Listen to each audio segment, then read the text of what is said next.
A causa secreta, Machado de Assis. Garcia, em pé, mirava e estalava as unhas. Fortunato, na cadeira de balanço, olhava para o teto. Maria Luísa, perto da janela, concluía um trabalho de agulha. Havia já 5 minutos que nenhum deles dizia nada. Tinham falado do dia que estivera excelente, de Catumbi, onde morava o casal Fortunato, e de uma casa de saúde, que adiante se explicará.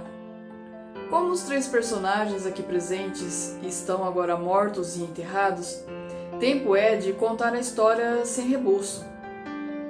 Tinham falado também de outra coisa, além daquelas 3, coisa tão feia e grave que não lhes deixou muito gosto para tratar do dia, do bairro e da casa de saúde. Toda a conversação a este respeito foi constrangida. Agora mesmo, os dedos de Maria Luísa parecem ainda trêmulos, ao passo que há no rosto de Garcia uma expressão de severidade que lhe não é habitual. Em verdade, o que se passou foi de tal natureza que para fazê-lo entender é preciso remontar à origem da situação. Garcia tinha se formado em medicina no ano anterior, 1861. No ano de 1860, estando ainda na escola, encontrou-se com um Fortunato, pela primeira vez, à porta da Santa Casa.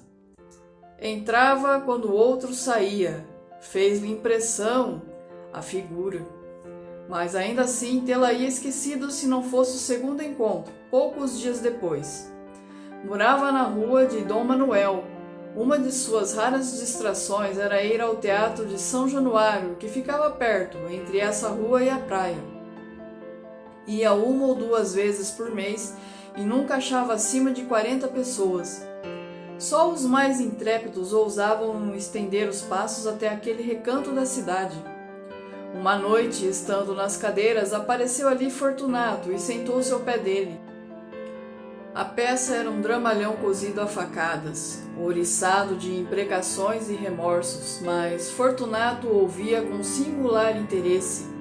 Nos lances dolorosos, a atenção dele redobrava. Os olhos iam avidamente de um personagem ao outro, a tal ponto que o estudante suspeitou haver na peça reminiscências pessoais do vizinho. No fim do drama veio uma farsa, mas Fortunato não esperou por ela e saiu. Garcia saiu atrás dele. Fortunato foi pelo Beco do Cotovelo, Rua de São José, até o Largo da Carioca. Ia devagar, cabisbaixo, parando às vezes para dar uma bengalada em algum cão que dormia. O cão ficava ganindo e ele ia andando. No Largo da Carioca entrou num tíburi e seguiu para os lados da Praça da Constituição. Garcias voltou para casa sem saber mais nada. Decorreram algumas semanas. Uma noite, em 9 horas, estava em casa, quando ouviu o rumor de vozes na escada.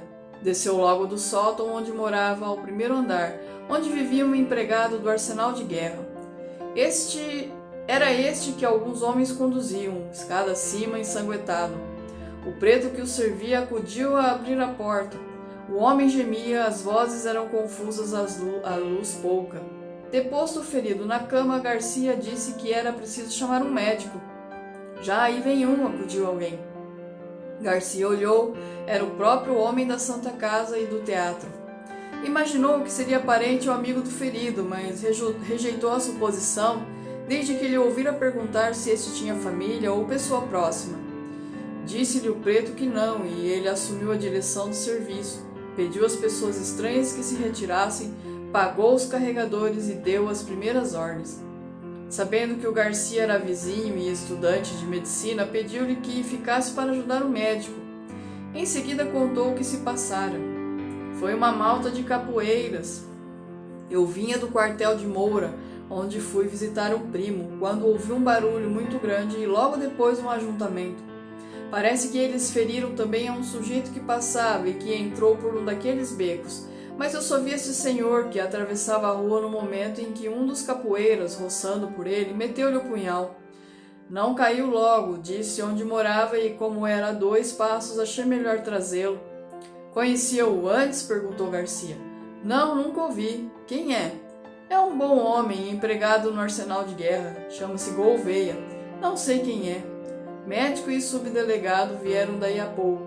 Fez-se o curativo e tomaram-se as informações. O desconhecido declarou chamar-se Fortunato Gomes da Silveira, ser capitalista, solteiro, morador em Catumbi. A ferida foi reconhecida grave.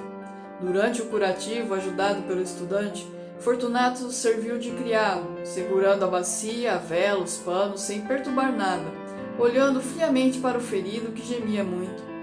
No fim, estendeu-se particularmente com o médico, acompanhou-o até o patamar da escada e reiterou ao subdelegado a declaração de estar pronto a auxiliar as pesquisas da polícia. Os dois saíram, ele e o estudante ficaram no quarto. Garcia estava atônito. Olhou para ele, viu sentar-se tranquilamente, estirar as pernas, meter as mãos nas algibeiras das calças e fitar os olhos no ferido. Os olhos eram claros, cor de chumbo, moviam-se devagar e tinham a expressão dura, seca e fria. Cara magra e pálida, uma tira estreita de barba por baixo do queixo e de uma têmpora a outra, curta, ruiva e rara. Teria 40 anos. De quando em quando, voltava-se para o estudante e perguntava alguma coisa acerca do ferido, mas tomava logo a olhar para ele, enquanto o rapaz lhe dava a resposta. A sensação que o estudante recebia era de repulsa ao mesmo tempo que de curiosidade. Não podia negar que estava assistindo a um ato de rara dedicação e, se era desinteressado como parecia, não havia mais que aceitar o coração humano como um poço de mistérios. Fortunato saiu pouco antes de 1 hora, voltou nos dias seguintes, mas a cura fez-se depressa e, antes de concluída, desapareceu sem dizer ao obsequiado onde morava. Foi o estudante que lhe deu as indicações do nome, rua e número. Vou agradecer-lhe a esmola que me fez, logo que possa sair, disse o convalescente. Correu a Catumbi daí a 6 dias. Fortunato recebeu constrangido, ouviu impaciente as palavras de agradecimento, deu-lhe uma resposta enfastiada e acabou batendo com as bordas do chambre no joelho. Gouveia, defronte dele, sentado e calado, alisava o chapéu com os dedos, levantando os olhos de quando em quando, sem achar mais nada que dizer. No fim de 10 minutos, pediu licença para sair e saiu. Cuidado com os capoeiras, disse-lhe o dono da casa rindo.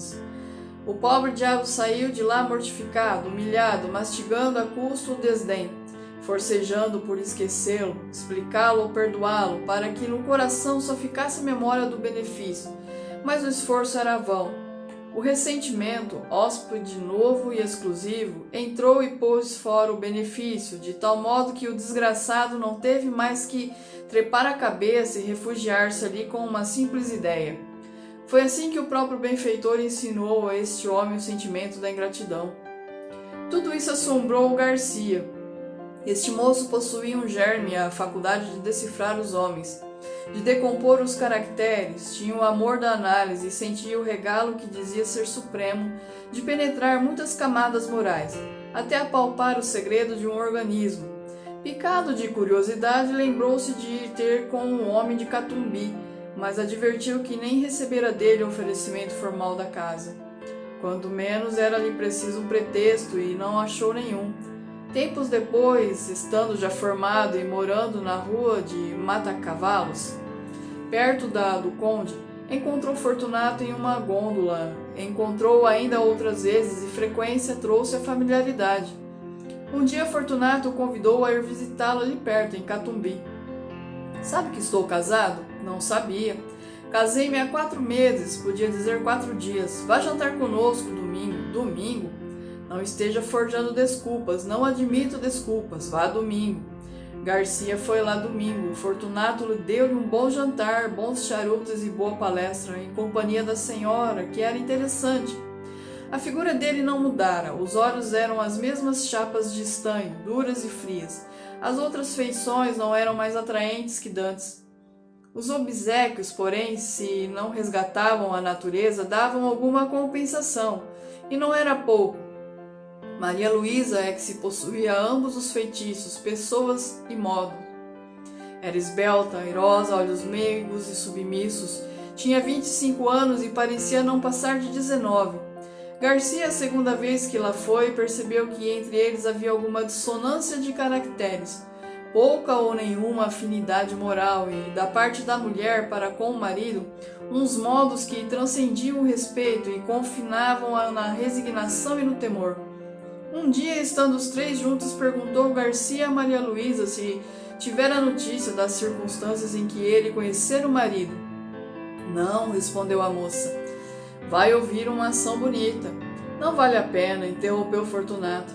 A senhora vai ver se vale a pena, insistiu o médico. Contou o caso da rua Dom Manuel. A moça ouviu espantada. Insensivelmente estendeu a mão e apertou o pulso do marido, risonha e agradecida, como se acabasse de descobrir-lhe o coração. Fortunato sacudiu os ombros, mas não ouvia com indiferença. No fim, contou ele próprio a visita que o ferido lhe fez, com todos os pormenores da figura, dos gestos, das palavras atadas, dos silêncios, em suma, em estúrdio. E ria muito ao contá-la. Não era o riso da dobrez. A dobrez é evasiva e oblíqua. O riso dele era jovial e franco. Singular homem, pensou Garcia.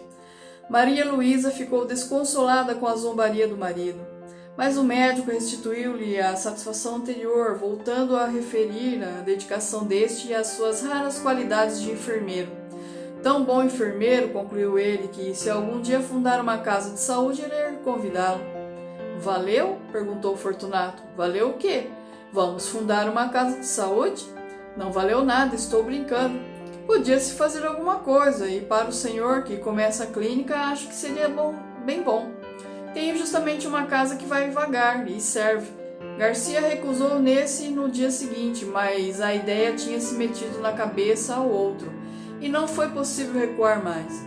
Na verdade, era uma boa estreia para ele e podia vir a ser um bom negócio para ambos. Aceitou finalmente daí a dias, e foi uma desilusão para Maria Luísa. Criatura nervosa e frágil, padecia só com a ideia de que o marido tivesse de viver em contato com enfermidades humanas, mas não ousou opor-se-lhe e curvou a cabeça. O plano fez-se e cumpriu-se depressa. Verdade é que Fortunato não curou de mais nada, nem então nem depois. Aberta a casa, foi ele o próprio administrador e chefe de enfermeiros. Examinava tudo, ordenava tudo, compras e caldos, drogas e contas. Garcia pôde então observar que a dedicação ao ferido da rua Dom Manuel não era um caso fortuito, mas assentava na própria natureza deste homem. Via-o servir como nenhum dos flâmulos. Não recuava diante de nada, não conhecia moléstia aflitiva ou repelente, estava sempre pronto para tudo, a qualquer hora do dia ou da noite. Toda a gente pasmava e aplaudia. Fortunato estudava, acompanhava as operações, nenhum outro curava os cáusticos. Tenho muita fé nos cáusticos, dizia ele. A comunhão dos interesses apertou os laços da intimidade. Garcia tornou-se familiar na casa. Ali jantava quase todos os dias, ali observava a pessoa e a vida de Maria Luísa, cuja solidão moral era evidente, e a solidão como que lhe duplicava o encanto.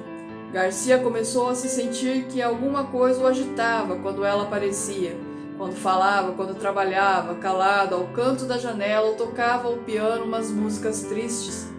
Manso e manso, entrou-lhe o amor no coração.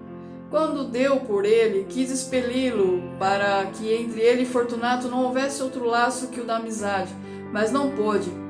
Pôde apenas trancá-lo. Maria Luísa compreendeu ambas as coisas, a afeição e o silêncio, mas não se deu por achada. No começo de outubro, deu-se um incidente que desvendou ainda mais os olhos do médico a situação da moça. Fortunato metera-se a estudar anatomia e fisiologia e ocupava-se nas horas vagas em rasgar e envenenar gatos e cães. Como os guinchos dos animais atordoavam os doentes, mudou o laboratório para casa e a mulher, com pleição nervosa, teve de o sofrer. Um dia, porém, não podendo mais, foi ter com o médico e pediu-lhe que, como coisa sua, alcançasse do marido a cessação de tais experiências. Mas a senhora mesma, Maria Luísa, acudiu sorrindo. Ele naturalmente achará que sou criança. O que eu queria é que o senhor, como médico, lhe dissesse que isso me faz mal, e creia que faz. Garcia alcançou prontamente que o outro acabasse com tais estudos. Se os foi fazer em outra parte, ninguém o soube. mas pode ser que sim. Maria Luísa agradeceu ao médico, tanto por ela como pelos animais que não podia ver padecer. Tossia de quando em quando. Garcia perguntou-lhe se tinha alguma coisa, ela respondeu que nada. Deixe ver o pulso. Não tenho nada. Não deu o pulso e retirou-se. Garcia ficou apreensivo. Cuidava, ao contrário, que ela podia ter alguma coisa, que era preciso observá-la e avisar o marido a tempo. 2 dias depois, exatamente o dia em que os vemos agora, Garcia foi lá jantar. Na sala disseram-lhe que Fortunato estava no gabinete e ele caminhou para ali. Ia chegando à porta no momento em que Maria Luísa saía aflita. "O que é?" perguntou-lhe. O rato!" exclamou a moça, sufocada e afastando-se. Garcia lembrou-se que na véspera ouvira o Fortunato queixar-se de um rato que lhe levara um papel importante, mas estava longe de esperar o que viu. Viu Fortunato sentado à mesa que havia no centro do gabinete e sobre o qual puseram um prato com um espírito de vinho. O líquido flamejava. Entre o polegar e o índice da mão esquerda segurava um barbante, de cuja ponta pendia o rato atado pela cauda. Na direita tinha uma tesoura. No momento em que o Garcia entrou, Fortunato cortava o rato uma das patas. Em seguida desceu o infeliz até a chama, rápido, para não matá-lo, e dispôs-se a fazer o mesmo a terceira, pois já lhe havia cortado a primeira. Garcia estacou horrorizado. "Mate-o logo", disse. "Já vai." E com um sorriso único, reflexo de alma satisfeita, alguma coisa que traduzia a delícia íntima das sensações supremas, Fortunato cortou a terceira pata ao rato e fez pela terceira vez o mesmo movimento até a chama. O miserável estorcia-se, guinchando, ensanguentado, chamuscado, e não acabava de morrer. Garcia desviou os olhos. Depois voltou-os novamente e estendeu a mão para impedir que o suplício continuasse, mas não chegou a fazê-lo, porque o diabo do homem impunha medo, com toda aquela serenidade radiosa da fisionomia. Faltava cortar a última parte. Fortunato cortou-a muito devagar, acompanhando a tesoura com os olhos. A pata caiu e ele ficou olhando para o rato meio cadáver. Ao descê-lo pela 4ª vez até a chama, deu ainda mais rapidez ao gesto para salvar, se pudesse, alguns farrapos de vida. Garcia, defronte, conseguia dominar a repugnância do espetáculo para fixar a cara do homem. Nem raiva, nem ódio, tão somente um vasto prazer quieto e profundo. Como daria ao outro a audição de uma bela sonata ou a vista de uma estátua divina? Alguma coisa parecia com a pura sensação estética. Pareceu-lhe, e era verdade, que Fortunato havia inteiramente esquecido. Isto posto, não estaria fingindo e devia ser aquilo mesmo. A chama ia morrendo, o rato podia ser que tivesse ainda um resíduo de vida, sombra de sombra. Fortunato aproveitou para cortar-lhe o focinho e, pela última vez, chegar a carne ao fogo. Afinal, deixou cair o cadáver no prato e arredou de si toda essa mistura de chamusco e sangue. Ao levantar-se, deu com o médico e teve um sobressalto. Então, mostrou-se enraivecido contra um animal que lhe comera o papel, mas a cólera, evidentemente, era fingida. Castiga sem raiva, pensou o médico, pela necessidade de achar uma sensação de prazer que só a dor alheia lhe pode dar. É o segredo deste homem. Fortunato encareceu a importância do papel, a perda que lhe trazia, perda de tempo, é certo, mas o tempo agora era-lhe preciosíssimo. Garcia ouvia só, sem dizer nada nem lhe dar crédito. Relembrava os atos dele, graves e leves, achava a mesma explicação para todos. Era a mesma troça das teclas da sensibilidade, o dilantelismo sui generis, uma redução de Calígula. Quando Maria Luísa voltou ao gabinete daí a pouco, o marido foi ter com ela, rindo, pegou-lhe nas mãos e falou-lhe mansamente: "Fracalhona." E voltando-se para o médico, há de crer que quase desmaiou? Maria Luísa defendeu-se a medo, disse que era nervosa e mulher. Depois foi sentar-se à janela com as suas lãs e agulhas e os dedos ainda trêmulos, tal qual a vimos no começo dessa história. Hão de lembrar-se que, depois de terem falado de outras coisas, ficaram calados os três, o marido sentado e olhando para o teto, o médico estalando as unhas. Pouco depois foram jantar, mas o jantar não foi alegre. Maria Luísa cismava e tossia. O médico indagava de si mesmo se ela não estaria exposta a algum excesso na companhia de tal homem. Era apenas possível, mas o amor trocou-lhe a possibilidade em certeza. Tremeu por ela e cuidou de os vigiar. Ela tossia e não se passou muito tempo que a moléstia não tirasse a máscara. Era a tísica, velha dama insaciável que chupa a vida toda até deixar um bagaço de ossos. Fortunato recebeu a notícia como um golpe, amava deveras a mulher, a seu modo. Estava acostumado com ela, custava-lhe perdê-la. Não poupou esforços, médicos, remédios, ares, todos os recursos e todos os paliativos, mas foi tudo em vão. A doença era mortal. Nos últimos dias, em presença dos tormentos supremos da moça, a índole do marido subjugou qualquer outra afeição. Não a deixou mais. Fitou a olho baço e frio aquela decomposição lenta e dolorosa da vida.